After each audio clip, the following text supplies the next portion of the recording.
Papá había perdido la cabeza. Estaba claro, no tenía nada encima de los hombros. No paraba de tropezar por todos los rincones de la casa. Cuando rompió una figurita carísima de mamá, le pedimos que por favor se quedara sentado. Arrellanado en su sillón, ya no se movía, como si lo hubieran desconectado. Aprovechamos para salir en busca de su cabeza. La buscamos por todos lados. Había que rendirse a la evidencia. La cabeza de papá se había extraviado para siempre. Mamá lloraba pensando en el qué dirán. Mira qué mujer tan negligente. No sabe dónde está la cabeza de su propio marido. ¿Qué pasará con los calcetines de sus hijos? Así que mi hermano y yo decidimos fabricar una cabeza para papá. De este modo la gente no diría nada y mamá ya no tendría los ojos rojos. Hacer una cabeza de papá es facilísimo, sobre todo si tu padre no se parece precisamente a una estrella de cine. Con unos cuantos periódicos hicimos una bola bien apretada del tamaño de su cabeza.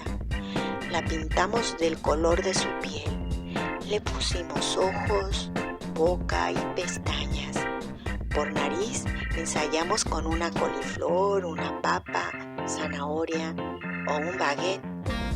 Con un poco de pegamento y lana le pusimos los pelos. Al fin estaba terminada la cabeza de papá. Era incluso mejor que la original. Tanto que mamá exclamó: «¡Muy bien, niños! ¡La encontraron!».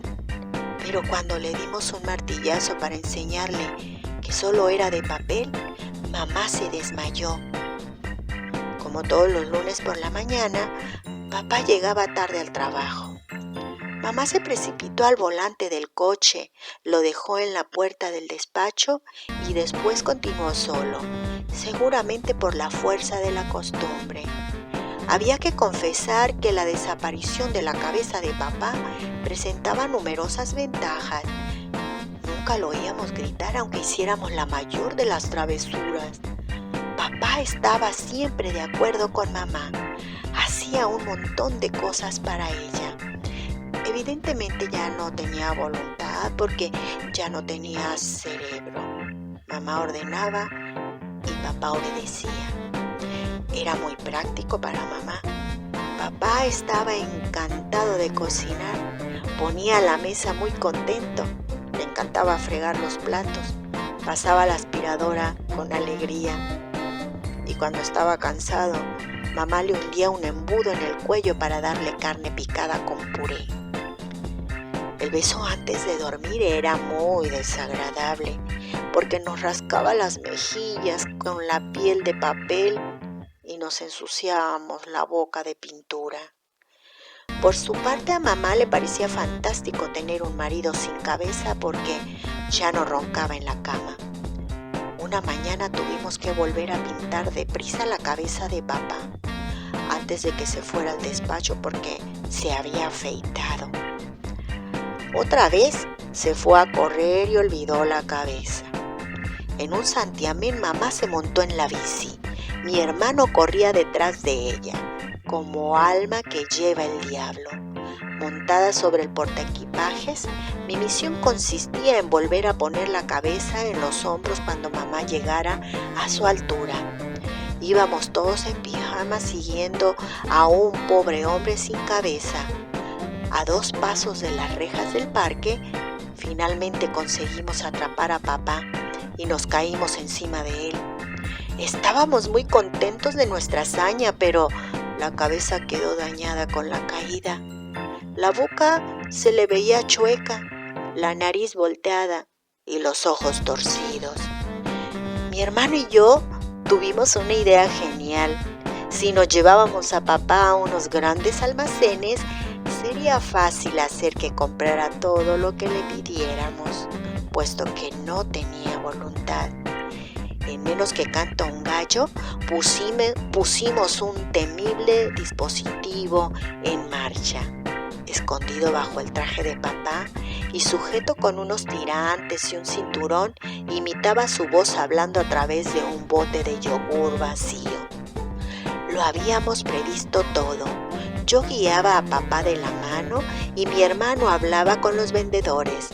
Le hicimos comprar cosas increíbles, desde un avión para mis muñecas hasta un mamut de peluche de tamaño natural. Otro día mamá llegó al salón con un vestido de noche y la cara pintada como la de papá, porque se había maquillado demasiado. Enseguida pidió a papá que bailara un vals con ella. Él se levantó y empezó a dar vueltas y vueltas con ella en los brazos. Mamá estaba muy contenta de bailar, pero al cabo de un momento empezó a quejarse de que papá iba demasiado aprisa, hasta que acabó gritándole que se detuviera. Mamá terminó con la boca chueca, la nariz volteada y los ojos torcidos. Y entonces un día, papá volvió con su verdadera cabeza. En realidad la había dejado en el despacho precisamente porque había necesitado toda la cabeza para trabajar en un proyecto ultra super importante. Por suerte, papá no conservaba ningún recuerdo de su periodo sin cabeza. Estábamos todos encantados de reencontrarnos con la verdadera cabeza de papá, sobre todo con la que había adentro, las historias que hacía salir de ella por la noche con su intensa voz grave. Cuando llegaba la noche, oímos con placer el súper ronquido de papá, que tiene el poder de atravesar las paredes más gruesas, y seguramente mamá echaba mucho de menos.